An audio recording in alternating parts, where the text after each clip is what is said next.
Finally got up off my ass, started doing this other side, and I can finish both sides here soon. We'll have this in here before long today, and then I'll finish it up probably tomorrow. And I've also got the 500 I'm building now isn't going in this. I'm going to put it in the El Camino and run that as a 275 car. And this is just going to be totally pro streeted out. Because, you know, I originally wanted a 275 car and this just got a little nuts on me. And my friend Spider Monkey showed me something funny online. She says, it's funny because we had one that was pretty much junk because it was wrecked. But a B-body, it was a Impala SS my kid had that got rear-ended. And I guess somebody had taken one of these, a Tornado body or a Riviera, one of the two, they're all the same chassis, and dumped it right on a B-body chassis, and it fit perfect, I guess. But I'm long beyond that, and I want this Corvette front end in here. I'm not settling for stock B-body, nothing. And then, so the El Camino, I've got to get another Dana 60 for it, get it cut down, put on all the brackets, make it fit. I bought a camshaft off of one of the other guys on the 472 500 page on Facebook. He just got out of Cadillacs, went back to a big block Chevy, I guess. And so it's a massive roller, decent anyways. And it, I kind of want to put it in the turbo engine, but it just got too much duration for what I want to do. I wouldn't be able to keep it on the street very well. So it's going to go in this, in the Tornado or the Eldorado with probably one of my other 500s we'll build later. But the goal is to get the other 500 to roughly 1,500 horse. Everybody says 1,200 is where the stock cranks break. Well, I can't find nobody online that's done it. So with freezing the crank cryogenically and having it polished, I should have that engine back soon, I think. They keep calling me about it for stuff I want done. We'll get into the El Camino, and then it needs a cage, and I'm going to put the interior in. I'm probably pulling out the heater box and the wheel wells, but for the most part it's going to look like a street car, and it's not going to have a whole lot of fancy parts on it, just the big engine, turbos, and a big rear end to make it do what I want. I've had my kid, my middle boy, helping me today. He bought a new Milwaukee grinder, wanted to try it out, so I was like, alright, here we go. I'll keep you guys updated as much as I can. I haven't really been on it in weeks. I don't know, I've been in a funk.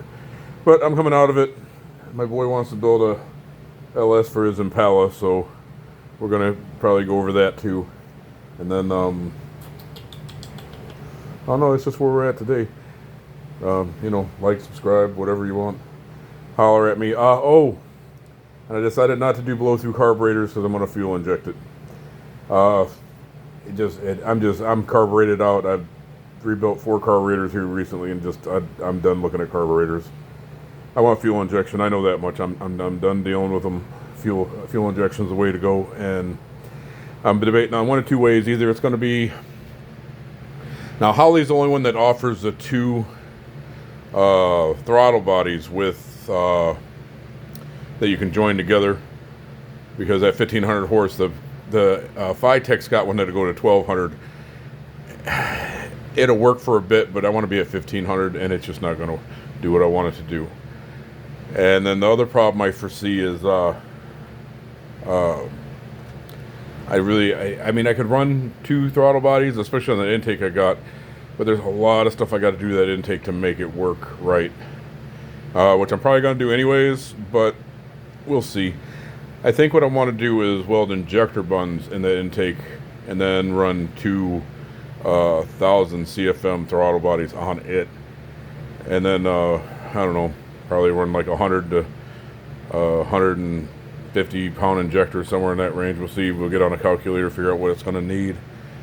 And what I'm going to do for ECU is use an LS style. I'm going to take cam gear off an LS, cut the teeth off, I'm going to put it on my distributor, and then I'm going to take the reluctor wheel off of a crank and pin it to my hub on the front, and put the one sensor on the distributor for the cam gear, and then run the crank trigger on the crank, or the crank reluctor on the crank, but it's going to be on the hub outside, and I'll make a bracket for the for the sensor. It ain't nothing but a thing then, and then it's just a matter of calibrating everything. But that's kind of where I'm at with it. If I do it, I think a lot of people are probably going to like that, because you could do it with almost any engine the way I'm fixing to do this and run the LS stuff. And once you do that, that means running the LS coil packs on the engine, which I'm not for or against. I mean, there's a lot of energy there, so it should work well.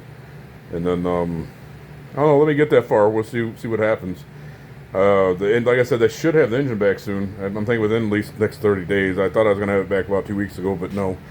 Let me get it back, and we'll rock it. I'll get this small block out and the T5 out of the El Camino, and then we'll get this engine together and slap it down in. The machine shop's putting the short block together for me because I'm just burned out. I said, you know what, just put it together while you got it. That's it. We'll see you guys next time.